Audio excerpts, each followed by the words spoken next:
ഇറങ്ങിയതിന് ശേഷം ആക്ച്വലി ഞാൻ കണ്ടില്ല സീരിയസ് ആയിട്ട് കണ്ടില്ല.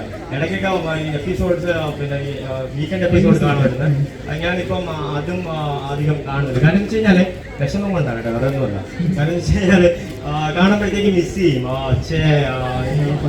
എനിക്ക് ഞാനായിരുന്നെങ്കിൽ ഈ സിറ്റുവേഷനിൽ കാര്യം അവസരങ്ങൾ അവിടെ ഒരുപാട് അവസരങ്ങളുണ്ട്. കാരണം വെച്ച് കഴിഞ്ഞാൽ ഈ ഗെയിം നമ്മൾ കാണുമ്പോലെയോ അല്ലെങ്കിൽ നമ്മൾ ടി വി കൂടെ കാണുമ്പോലെയോ ഒന്നും അല്ലാതെ നമുക്ക് ഒത്തിരി അവസരങ്ങൾ അതിനകത്തുണ്ട്. നമ്മൾ ജസ്റ്റ് കാണുന്നത് 24 മണിക്കൂറിൽ ഒരു 1.5 മണിക്കൂറാണ് നമ്മൾ കാണുന്നത്. അതെ.